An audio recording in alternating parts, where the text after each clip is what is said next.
Why do we make the wrong decisions? Why do we seem to get the same decision wrong multiple times, even when we've seen it before? It seems like a straightforward process, but in practice, something goes off. So I want to show you why by looking at some of the psychology behind decision making in today's video.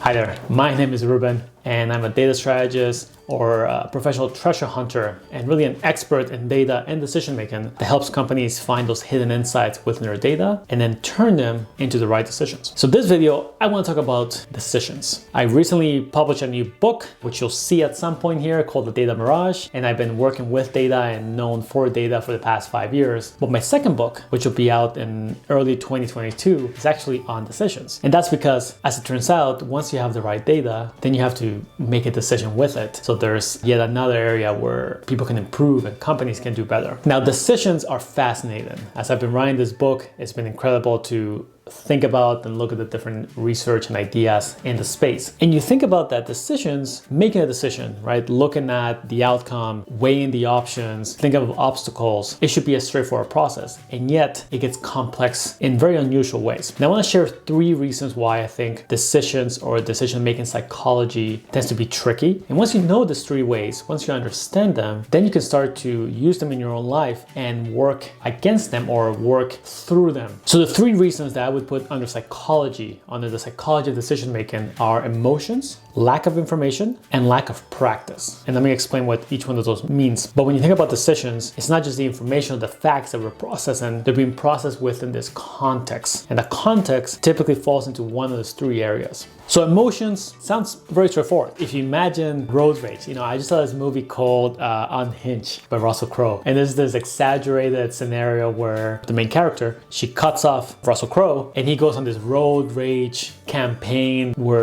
he murders people and so on. I won't spoil it for you, but it's very, it's very entertaining, just this extreme. But road rage, which we may have seen, we may have experienced, is a clear example of an emotion, anger, manifesting itself in an extreme fashion. And all of a sudden, someone cuts you off or you cut someone off, they have road rage and now they're doing things that seem illogical. Again, out of the car, they're trying to engage someone physically, verbally abuse them in the middle of a highway. There's videos of this and it just doesn't seem logical. It seems like, wow, that's a really bad decision. But we see an example of an emotion hijacking the decision-making process and really changing the rules. What seems logical or doesn't just goes out the window. And just like fear or just like anger, we have fear, we have ego, we have excitement, we have many different emotions that can hijack how we think about decisions in those very crucial moments. So whenever you make a decision, you want to be aware of the different emotions that might be playing a role here. If you're excited, if you're optimistic, you might be perhaps missing some of the more conservative or obstacles that may come up. If you're pessimistic, if you're, for example,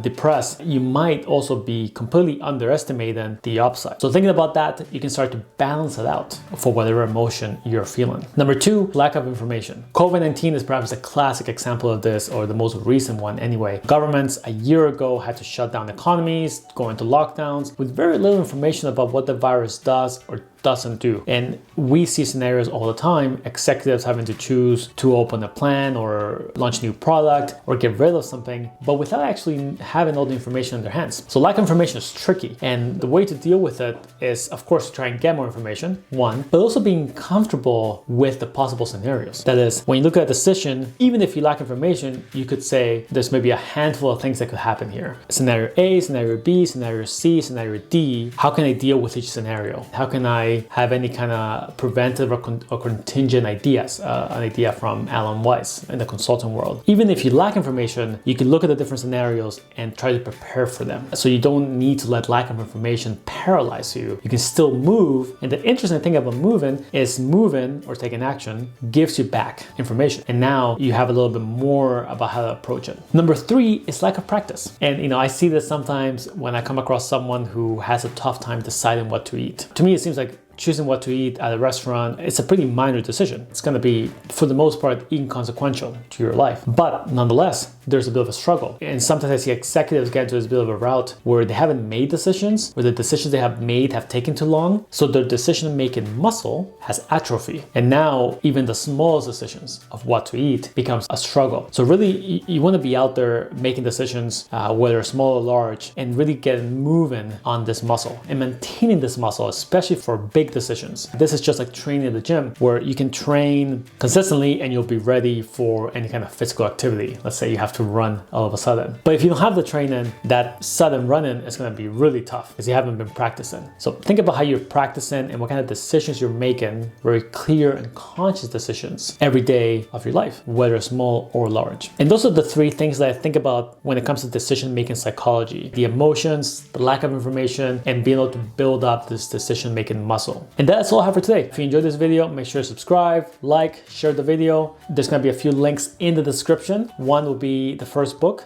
my Data Mirage. This book is available now everywhere you can buy books: Amazon, Barnes & Nobles, Chapters, BAM, Google Play, some places you might know that I don't know. So if you enjoyed these videos, whether this one or any video in the past or any other content that I produce, I really appreciate if you can support by buying one of the books, whether digital or physical, and let me know what you think. There's also going to be a couple links for my weekly newsletter, The Growth Needle, and Twitter, 2 other ways to engage. Finally, in the comments below, let me know what's one thing that you learned or that you're thinking about when it comes to the psychology of how we make decisions. Until next time, talk soon.